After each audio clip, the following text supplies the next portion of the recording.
주고받은 대화라고 해봐야 농담 몇 마디가 다였고 나란히 걸어간 시간도 짧았지만 던랩 여인숙에 도착해 낡은 계단을 밟고 포치에 이르렀을 때 우리는 둘 다 헤어지고 싶지 않았다.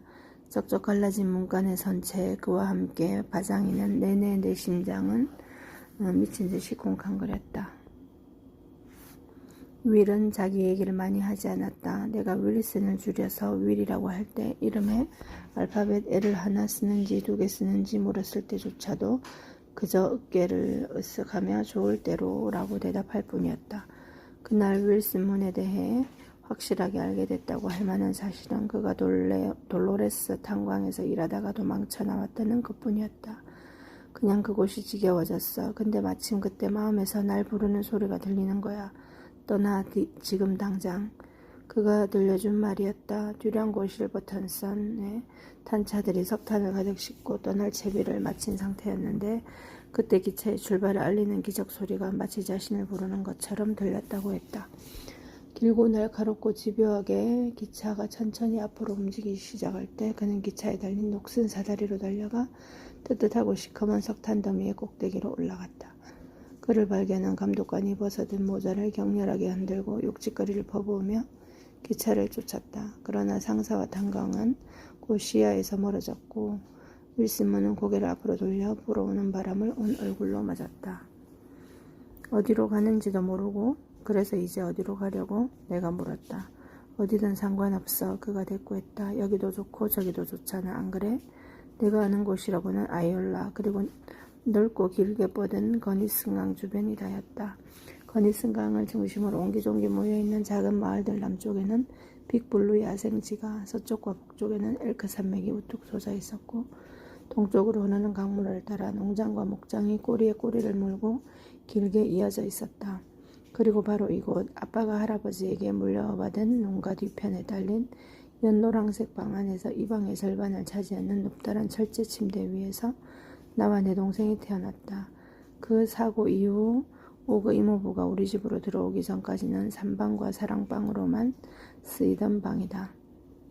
우리 농장은 딱히 특별할 게 없었다. 헛간과 집터, 늑대 울음소리만큼이나 기다란 진입로를 다 합쳐도 6만 평이 안 되었으니 규모가 그리 큰 편도 아니었다. 다만 한 가지 우리 집 헛간에서 뒷담 울타리로 이어지는 땅에는 거니슨 카운티 유일의 복숭아 과수원이 있었고 거기서 열리는 장밋빛 복숭아는 큼직하고 달콤하기로 유명했다. 우리 땅 동쪽 끝에는 윌로 크리크의 굴곡 진둑이 경계를 긋고 있었다. 산에 쌓인 눈더미는 어서 녹아 개울물을 타고 내려오기를 그래서 감자와 양파가 적당히 심긴 밭과 복숭아 나무를 적시기를 손꼽아 기다리고 있었다. 개울물은 밤이면 내 방 창밖에서 자장가를 불러주었다. 내 인생의 거의 모든 밤을 보냈던 그 침대에 누워 개울물의 자장가를 듣고 있으면 편안하게 쉴 수 있었다. 저 멀리 텐더풋산 너머로 떠오른 태양과 하루 3번 마을 끝 허물의 차고를 지나가는 기차에서 울리는 긴 경적 소리는 아주 믿음직한 시계가 되어주었다. 알려주는 사람은 없었지만 나는 부엌에 난 자그마한 창문을 통해 들어오는 햇살이 오후에는 얼마나 비스듬한지 겨울 아침엔 햇살이 기다란 소나무 식탁을 어떤 모양으로 가로지르는지를 자연스레 알게 됐다. 봄이면 야생화 중에 크로커스와 보랏빛 미나리 아제비가 가장 먼저 꽃을 피우고 분홍 바늘꽃과 매역취가 가장 늦게 핀다는 것을 알았다.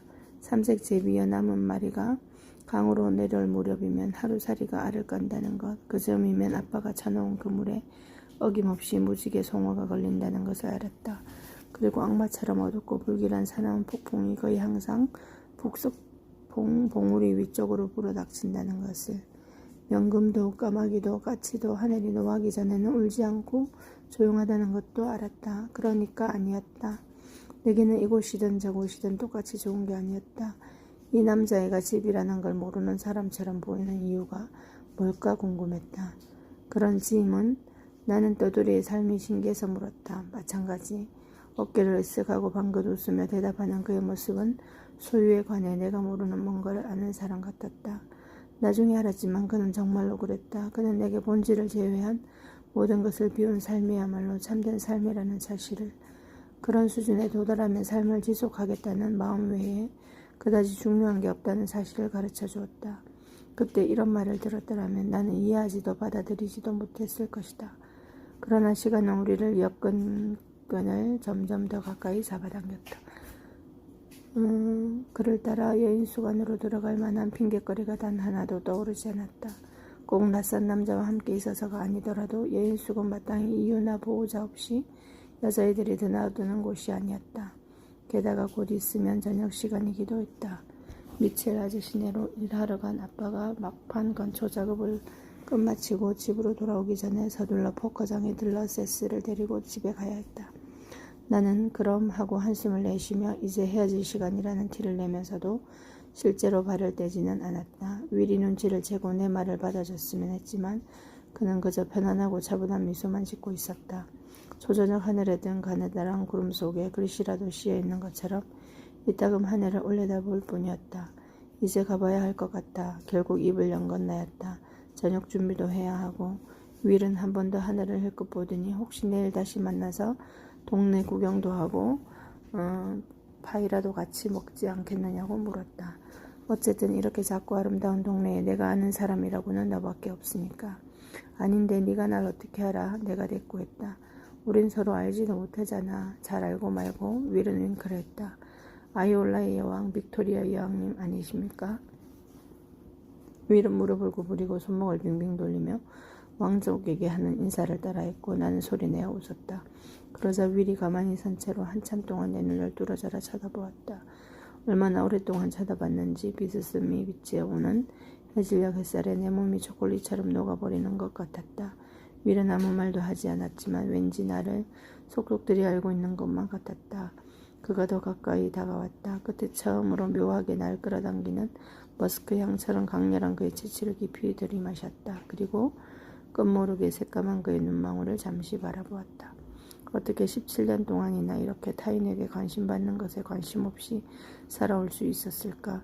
다른 사람이 내 속마음을 꿰뚫어 볼 수 있다는 생각 자체도 처음이었다.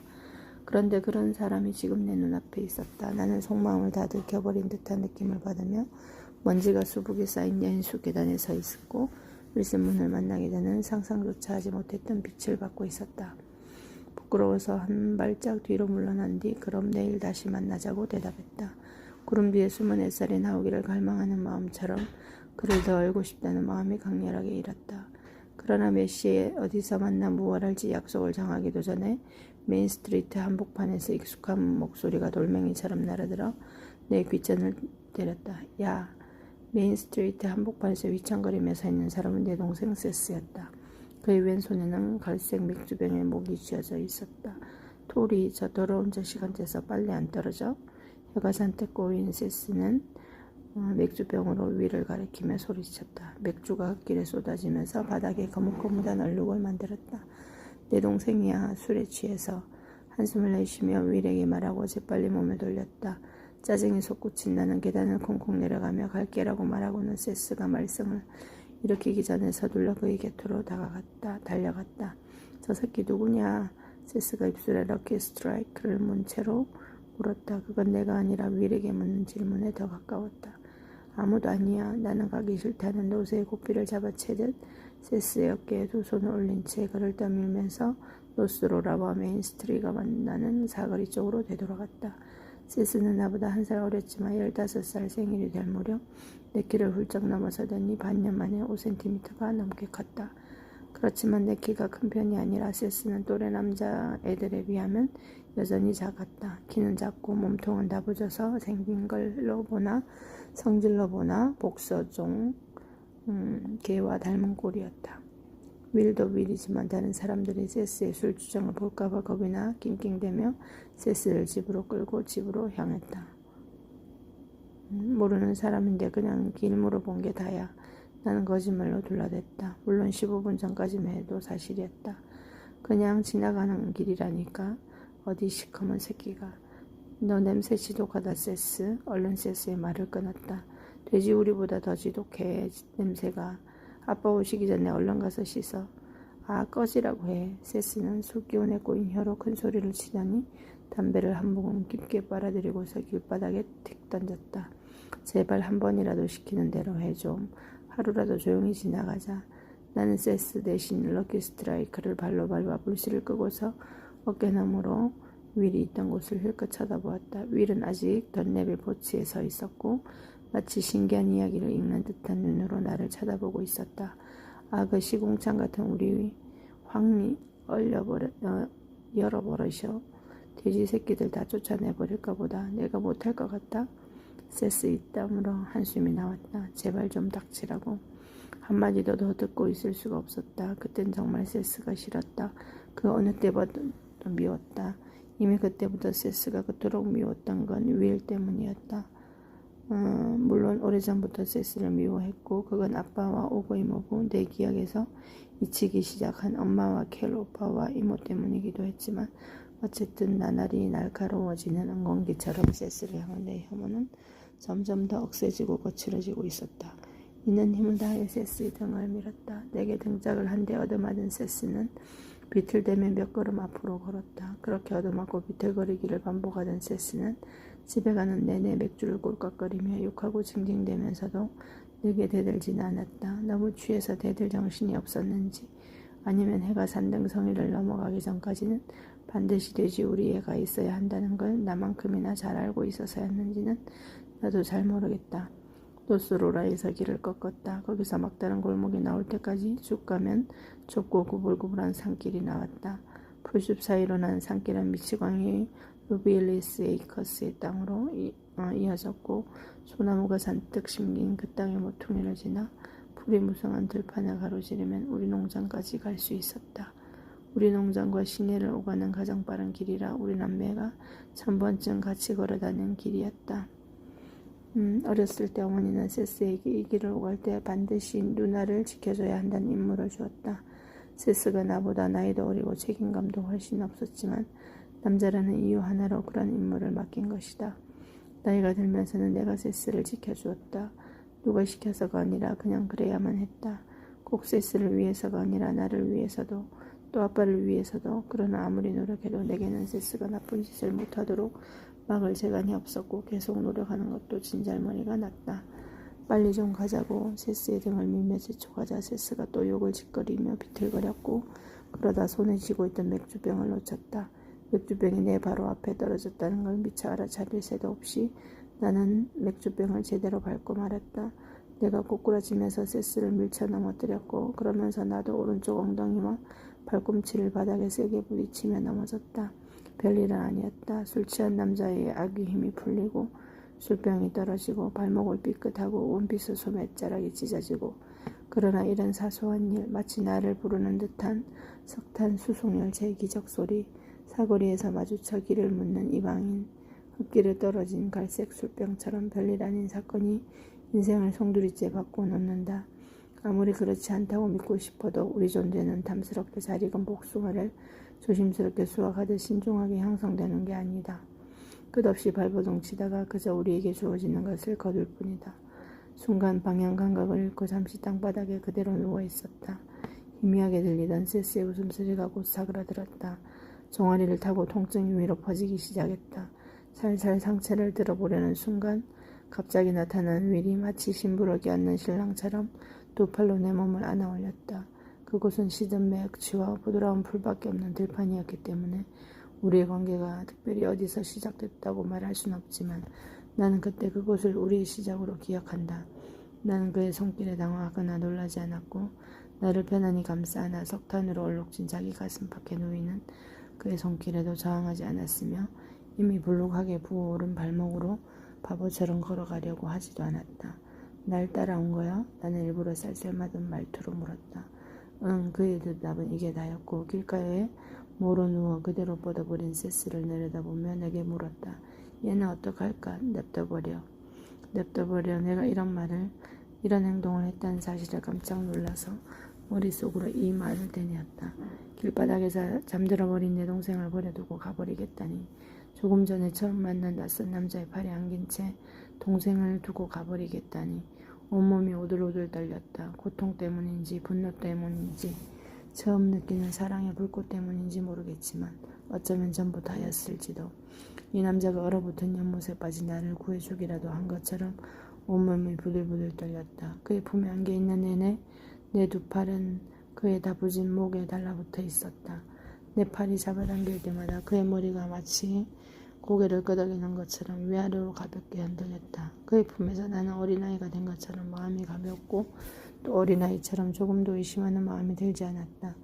낯선 남자의 의도를 조금도 의심하지 않은 채 그가 베푸는 도움과 보호를 그토록 쉽게 받아들이는 건 나답지 않았다.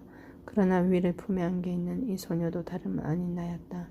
나를 둘러싼 세상이 미묘하게 달라지는 것을 느끼며 내가 평생 걸었던 이 길을 전에는 생각도 못했던 방식으로 우리는 함께 걸었다. 지금쯤이면 아빠가 이미 농장에 도착해 기다리고 있을 터였고 오그 이모부는 대부분의 날들처럼 휠체어에 앉은 채 창가나 포치에 있을 터였다. 두 사람은 조금 있으면 나를 안고 들판을 가로지르는 이 낯선 남자를 보게 될 것이었다. 나는 지난 수년간 아빠의 판단과 오그 이모부의 호통을 두려워하며 살았지만 이번에는 두 사람이 뭐라 생각하고 뭐라 비난하든 상관없었다.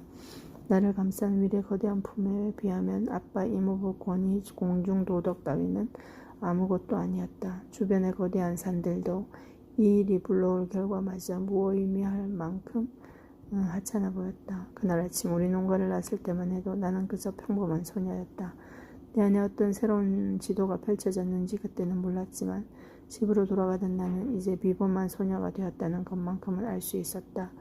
언젠가 학교에서 배웠던 것처럼 탐험가들이 끝없이 펼쳐진 바다에서 저 멀리 신비로운 해변의 존재를 보았을 때 이런 기분을 느꼈을까.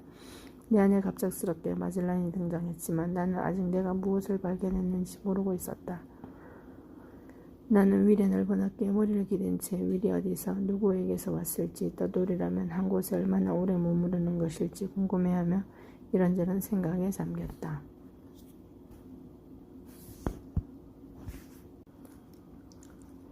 2장 하얀 농가, 무너져가는 닭장, 돼지우리가 차례차례 눈에 들어왔다.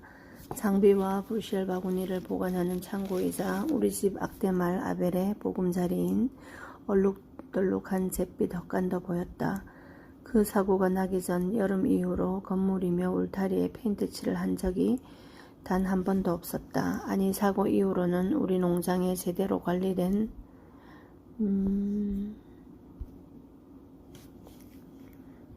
구석이 거의 없다고 봐야 했다. 우리 농장도 뽀얀 리넨처럼 깨끗하고 단정했던 시절이 있었다. 그러나 모든 보수 작업을 도맡았던 캘러머스 오빠와 그 일을 지시했던 어머니가 세상을 떠난 뒤 5년이라는 세월이 흐르고 나니 이제는 감자 담는 마대처럼 흐름할 따름이었다. 농장은 가람비에 옷 젖듯 조금씩 아주 서서히 누추해졌고 그래서인지 그날까지도 나는 실감하지 못하고 있었다. 어쩌면 나도 윌처럼 외부인의 시선으로 우리 집을 쳐다보고 있었던 것 같기도 하다. 우리 농장은 내 인생의 전부였다. 윌이 처음으로 농장을 힐끗 바라봤을 때 왠지 나라는 사람이 초라하고 남루하게 느껴졌다. 우리 집이 원래 이런 건 아니었어. 나도 그렇고. 그게 그러니까 사고가 났었는데 뭐라고 변명이라도 하고 싶었다. 그러나 망한 집구석이라는 최종 선고가 내려진 것처럼 너무나도 명백한 증거가 줄줄이 펼쳐져 있었다. 당장이라도 허물어질 듯한 집, 술에 취해 길바닥에서 잠들어 버린 남동생, 거기에다 이제는 아빠의 녹슨 트럭이 툴툴거리며 기다란 진입로를 올라오고 있었다. 아빠가 운전석 문을 열고 차에서 내려 우리 쪽으로 성큼성큼 무섭게 다가오기 시작할 무렵 포치에 앉은 오그 이모부의 모습이 보였다.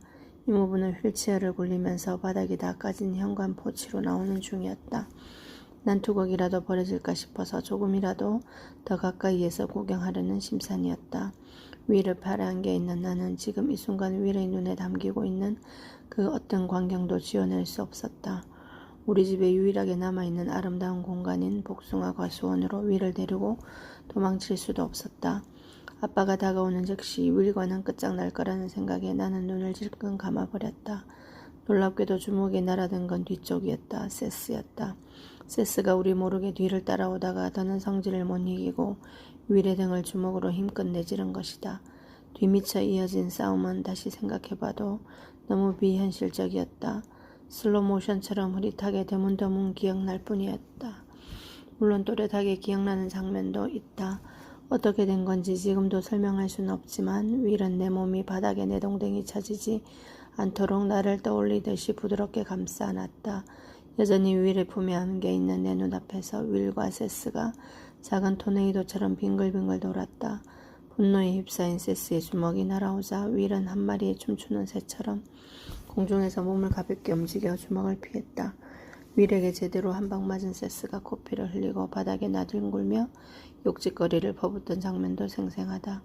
그때 가쁜 숨을 몰아쉬며 나타난 아빠가 세스를 일으켜 잡아당긴 뒤 두 남자 사이에 끼어들어 심판처럼 두 팔을 양쪽으로 벌렸다.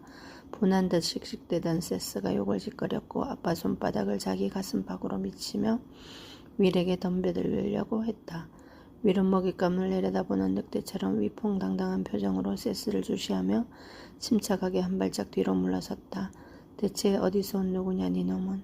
아빠가 윌의 고통을 치고 나서 자기 아들의 멱살을 잡으며 입 다물고 가만히 있으라고 얼음장을 놓았다. 저는 윌슨 문이라고 합니다, 선생님.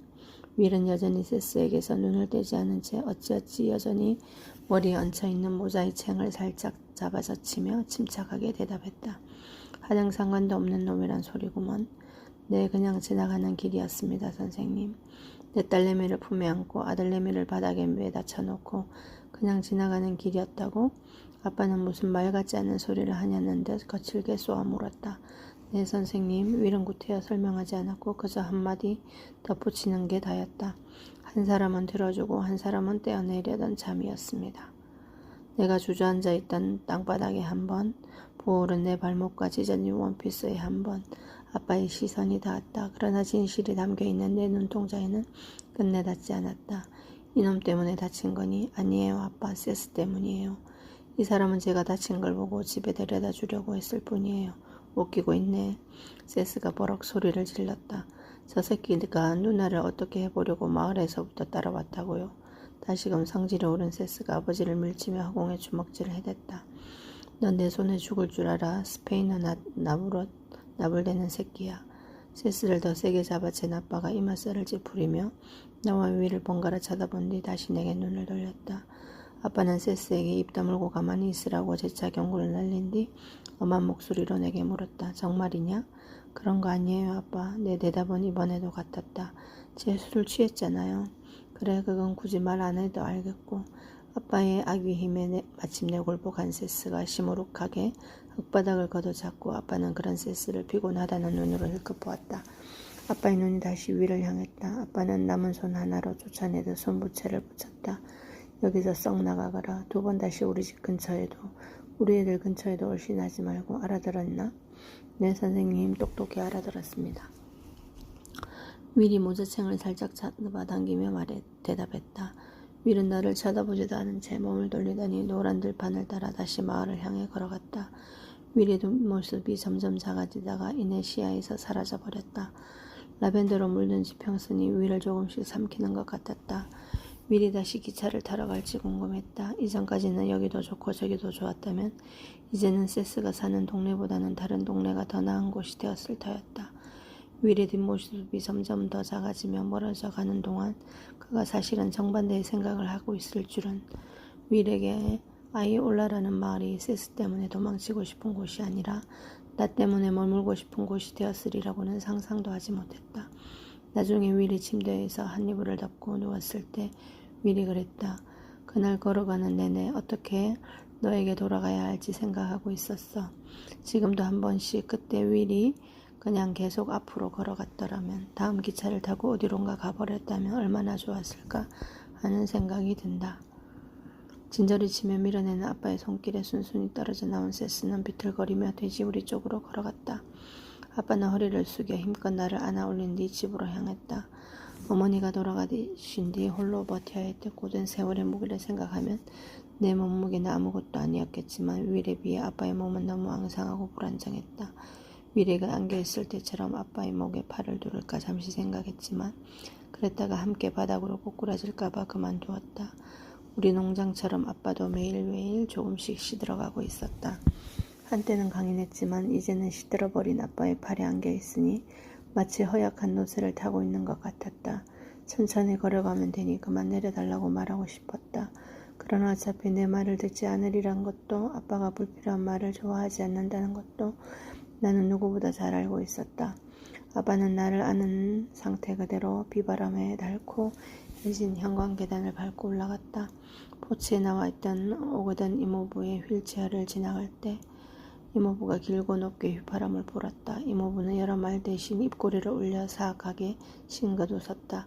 한바탕 난리를 아주 즐겁게 감상했고 내가 다치든 말든 그건 알 바가 아니며 더 큰 문제가 생기길 고대한다는 의미였다.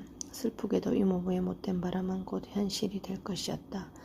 아빠는 이모부를 무시하고 안으로 들어와 나를 소파에 길게 눕혀놓은 뒤 번외 선생님에게 전화를 걸기 위해 부엌으로 걸어갔다. 난 엄마가 손바느질로 만들었던 모슬린 쿠션에 다리를 올린 채 잠자코 기다렸다. 어머니는 이 공간을 응접실이라고 불렀다. 켈 오빠, 세스, 나 우리 셋이 응접실에 들어올 수 있는 날은 일주일에 단 하루. 목욕을 하고 교회를 다녀와 몸과 마음이 깨끗해진 일요일 오후뿐이었다.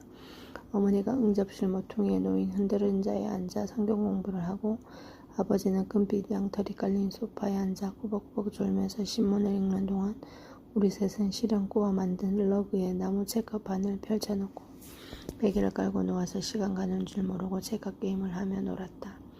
시내 하숙집에 살던 비비안 이모가 놀러 오는 날도 많았다. 이모는 조용히 앉아 바느질을 하다가도 틈만 나면 손을 내려놓고 우리에게 재밌는 이야기를 들려주었다. 주로 주간지 콜리어스에서 읽었거나 몬트로스 극장에서 영화 상영 전에 틀어주는 뉴스 영화에서 본 내용들이었다. 이모가 아니었다라면 나는 헐리우드라는 데가 있다는 것도 에롤 플레인, 베질 레스본, 그리어 가슨처럼 빛나는 이름을 가진 배우들이 있다는 것도 몰랐을 터였다. 그 중에서 내가 가장 좋아하는 이름은 발음이 유난히 더 부드럽고 둥근 올리비아 더 하빌랜드였다. 이 배우가 어떻게 생겼는지 모르면서 나는 그 이름만큼이나 외모도 아름다울 거라고 상상했다. 어머니는 이런 게 죄 쓸데없는 헛소리라고 했지만 그래서인지 이모가 전해주는 짤막한 소식 하나하나가 훨씬 더 재미있었다. 어머니를 설득한 이모가 라디오를 틀어 루럴과 하디의 총극을 들려줄 때도 덜어 있었는데 그런 날이면 우리 셋은 바닥을 대굴대굴 구르며 깔깔거렸다. 시끌벅적 즐거운 시간은 그리 오래가지 않았다. 흥분을 주체하지 못한 세스는 고삐 풀린 망아지처럼 법석을 떨다 결국 문제를 일으켰다. 어김없이 켈 오빠에게 주먹을 날리거나 몸싸움을 걸었던 것이다. 그러면 어머니는 우리에게 라디오를 끄고 응접실에서 나가라고 명령했다. 아무것도 안 했지만 그 자리에 함께 있었다는 것만으로도 잘못이라고 생각해야 하는 상황에 익숙했던 나는 싫은 티를 내면서도 고분고분 응접실에서 나갔고 그럴 때마다 이모는 내게 미안해하는 눈길을 보냈다. 땅거미 질 무렵 나는 이들의 유령과 함께 응접실에 가만히 앉은 채 내 발목을 살펴줄 의사 선생님이 도착하길 기다리고 있었다. 그러다 문득 하늘에서 어머니가 보고 있다면 아무리 발을 다쳤기로서니 소파 위에 다리를 올려놓으면 되겠냐고 꾸짖을 것 같다는 생각이 들었다. 맞은편 벽에 있는 흰 선반에는 어머니가 모아둔 도자기 십자가들이 진열되어 있었다.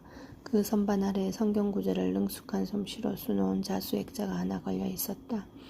가족들에게 영감과 가르침을 주기 위해 어머니가 집안 곳곳에 걸어놓은 성경 구절 중 하나였다. 앞에 보이는 액자에는 우뚝 솟은 기도 손그림과 함께 그는 흥해야 하고 나는 쇠해야 하니 요한복음 3장 21절이라는 성경 구절이 그 그림의 테두리처럼 수놓여 있었다. 밤색 나무 액자에 격허 쌓인 먼지를 보고 있자니 어딘가 부끄러웠다. 반대편 벽에는 파란 꽃으로 테두리 장식이 된 다른 자수 액자가 걸려 있었다. 내가 너를 잊지 않으리라. 보라 내가 너를 내 손바닥에 새겼으니. 이사야 49장 16절. 이 성경 구절에 관한 설교를 들었던 날이 떠올랐다. 그날 교회에서 난 어머니 옆으로 가 허리를 곧게 펴고 바르게 앉았고 어머니는 그런 나를 쓱 바라보더니 내 허벅지를 살짝 움켜쥔 뒤 금세 두 손을 자기 무릎으로 가져갔다. 응급실을 가리는 나풀나풀한 커튼너머로 오고 이모부의 옆통수와 휠체어의 높다란 나무 등받이 밖으로 삐져나온 뚱뚱한 어깨 쪽지가 보였다. 이모부는 씹는 담배 한 뭉치를 한쪽 뺨에 쑤셔넣고는 포치나무 윌이 떠나간 방향을 가만히 바라보고 있었다. 마치 아까부터 윌의 그림자를 쫓고 있는 사람 같았다. 몇 분마다 빨간 커피캔을 집어들어 그 안에 침을 뱉었고 그런 다음엔 어김없이 은색 플라스크를 입술에 갖다 대고 꼴깍거렸다. 응접실은 오거든 이모부가 비부 이모에게 사랑 고백을 한 장소이기도 했다. 그러나 그 시절 매력 넘쳤던 대학생이 지금 현거나 포치에서 허송세월하는 남자와 동일 인물이라는 사실에 도무지 믿기지 않을 만큼 그때 이모부는 전혀 다른 사람이었다. 오그 이모부와 비부 이모는 1941년 이모부가 다니고 있던 거니슨의 한 주립대학교 봄맞이 댄스 파티에서 처음 만났다. 그때 이모는 초대받지도 않은 상태로 여자친구 둘과 함께 댄스 파티에 갔다. 로맨스가 목적이었던 세 사람은 모두 남학생을 유혹하는 데 성공하여 결국 상대방의 무릎을 꿇리고 프로포즈를 받아냈다. 댄스 파티 다음날 아침을 먹으러 부엌에 나왔을 때 이모는 너무 좋아 아찔했다고 한다. 자기가 낚은 물고기가 최고였기 때문이었다. 그 다음 주 토요일 저녁 식사 때 이모가 이모부를 우리 집에 데리고 왔는데 그를 본 나는 고개를 끄덕일 수밖에 없었다. 이모부를 데려오기 전에 이모는 내게 이모부가 영화 어느 날 밤에 생긴 일에 나오는 클라크 게이블처럼 잘생긴 건 아니지만 스윙타임의 프레드 아스테어처럼 거부할 수 없는 매력이 있는 남자라고 말했었다. 살면서 영화라는 걸 한 번도 본 적이 없었던 나는 이모 말이 대체 무슨 뜻인지 이해할 수 없었다. 그런데 새빨간 폰티악에서 내려 우리 집 현관으로 걸어오는 오그 이모부를 보자마자 이모의 말이 이해가 됐다. 발걸음이 어찌나 가벼운지 갈색과 흰색 가죽이 덧대어진 구두코가 바닥에 닿지도 않는 것 같았다. 이모부를 본 이모는 새된 소리를 지르며 반갑게 뛰어나갔고 오후 내내 헤어롤을 말아가며 만지작거린 이모의 갈색 곱슬머리는 엄청나게 부려된 스프레이 덕분인지 그렇게 뛰는데도 전혀 흐트러지지 않았다. 오그 이모부는 포치에서 아빠와 악수를 나누고 엄마에게 꽃다발을 선물했다. 팔짱 낀 채 기덕거리는 비부 이모 옆에 서 있던 이모부는 빨간 나비 넥타이로 한껏 멋을 부린 산토끼처럼 폴짝 뛰어 집 안으로 들어왔다. 그날 이모부는 온갖 모험담으로 우리 식구들의 귀를 즐겁게 해주며 저녁 내내 활기차게 대화를 이끌었다. 어머니는 원래 그런 성격을 질색하는 사람이었고 또 이모부가 과연 구원받은 사람이긴 한지 염려하고 있었을 게 뻔한데도 그런 어머니조차 이모부의 재치에 두어 번 웃음을 터뜨릴 정도였다. 그런데 케니아에서 해돋이를 봤다는 사람을, 센환 산맥을 4,000m 이상 올라가 봤다는 사람을, 공중에서 움직이는 철제 의자를 타봤다는 사람을, 두 발에 널빤지 같은 걸 붙이고서 아이다호주 북쪽에 눈 덮인 산비탈을 내려왔다는 사람을 나는 그때까지 본 적이 없었다. 오거든 이모부는 이 모든 걸 해본 사람이었다. 이 중 몇 가지는 짐이라는 남동생과 함께 해왔다고 했다. 우리에게 이야기를 하나씩 들려줄 때마다 짜릿했던 그 순간이 되살아나는 모양이었다. 저녁을 먹다 말고 의자에서 일어나 스키포를 잡은 척 양팔을 니은자로 다부지게 만들고 무릎을 살짝 구부린 채 엉덩이를 양옆으로 흔들면서 스키 타는 자세를 보여주기도 했다.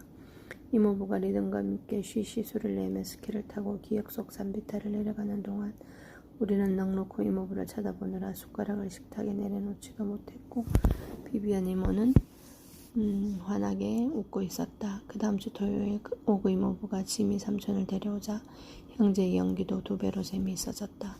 오그 이모부보다 2살 어리다던 지미 삼촌은 자기 형만큼이나 날렵했고 감정 표현은 형보다 훨씬 더 격렬했다. 두 사람은 버겐과 메카시처럼 서로 말을 주거니 받거니 하며 우리 집을 활기와 웃음소리로 가득 채워주었다. 오그 이모부와 비비안 이모는 그의 수학이 시작되기 직전에 결혼했다. 어머니와 나는 과수원 모퉁이에서 꺾어온 보랏빛 펜스테몬과 연분홍색 리본으로 교회를 꾸몄다. 이모의 신부 입장을 기다리는 동안 지미 삼촌은 이모부 옆에 서 있었는데 두 사람은 금방이라도 폭소를 터뜨릴 것처럼 쉴 새 없이 쑥거렸다. 그날 흰 판자를 덧댄 교회에 있던 사람 누구도 몰랐다. 그로부터 채 3달도 지나지 않아 저 먼 나라의 제복을 입은 사람들이 하와이 어딘가 이름도 들어본 적 없는 어느 항구에 폭탄을 떨어뜨릴 거라고는, 그래서 오그 이모부와 지미 삼촌이 전쟁터로 끌려갈 거라고는. 내가 5살 때였나 어느 날 동네 곳곳에 무서운 소문이 돌았다. 몬트로스 출신의 은행가인 메시 아저씨가 몰던 번쩍번쩍한 상아색 5번 스피드스트가 아이올라 기찻길에서 멈추었고 그때 마주오던 기관차에 그대로 들이받쳤다는 소문이었다. 어떤 사람들은 메시 아저씨가 운전석에 앉은 채로 사고를 당했고 자동차가 고치처럼 아저씨를 감쌌다고 말했다. 기차 밖에 목이 잘려나갔다는 말도 돌았고 아저씨가 오픈카 밖으로 날아가 기관차 앞 유리창에 부딪히는 바람에 죽기 직전에 기관사와 정면으로 눈을 마주쳤다는 소문도 돌았다. 정확한 사실은 메시 아저씨가 기차와 충돌하기 전에 차에서 뛰어내려 큰 부상을 면했다는 거였다. 그러나 소문이 다양하고 기괴하게 퍼진 탓에 동네 사람들은 너나 할 것 없이 현장을 직접 확인해 보겠다며 자가용 말, 자전거 등 저마다에 탈 것을 타고 기차길로 나갔다. 스피더스터가 산산조각 나는 모습을 직접 보지 않은 사람이 동네에 없을 정도였다. 그날 아빠, 켈 오빠와 함께 복숭아를 배달하러 나간 나는 트럭 운전석과 조주석 사이에 거꾸로 엎어놓은 부실 바구니에 앉아 있었다. 아빠가 평소에 가지 않던 길로 차를 돌리더니 철도역을 지나 선로로 향했다. 그곳은 한때 무사람들의 경탄을 받으며 메인 스트리트를 질주하던 웅장한 자동차, 동네 사람들은 꿈도 꾸지 못하던 다른 세상의 삶과 아이올라를 연결해주던 그 웅장한 자동차가 찌그러진 거대한 깡통 같은 고철 더미로 변해 있었다. 특유의 아름다움과 창창한 미래를 빼앗아 짓밟았다는 면에서 메시 아저씨의 매끈한 자동차를 망쳐놓은 기차 사고와 오그 이모부를 망쳐놓은 전쟁은 크게 다를 바 없었다. 그리고 1년 뒤 우리 가족에게서 켈 오빠, 비비언 이모, 우리 어머니를 앗아간 사고도 그와 똑같은 짓을 했다. 나는 파멸의 지부유함이 어떤 것인지 너무 어린 나이에 알게 되었다. 응접실 창문 너머에서 오그 이모부가 분노 섞인 갈색 침을 커피캔에 뱉을 때마다, 위스키를 한 모금 홀짝일 때마다 이모부는 내게 소리 없이 말하고 있었다. 눈에 보이는 것만 봐서는 어떤 일이 닥칠지 알 수 없다는 걸 명심하라고. 부엌에 있던 아버지가 버넷 선생님이 오는 중이라고 내게 소리쳐 말한 뒤 방충문을 쾅 닫고 일하러 나갔다. 그때까지도 윌 생각에 푹 빠져있던 나는 발목을 다쳤다는 사실조차 깜빡 잊고 있었다. 마음속 저울 한쪽에는 윌을 다시 보고 싶다는 마음을, 다른 한쪽에는 그가 여전히 아름답고 온전한 모습일 때 내 마음을 접는 게 옳다는 명확한 사실을 올려둔 채 둘을 저울질하느라 여념이 없었다.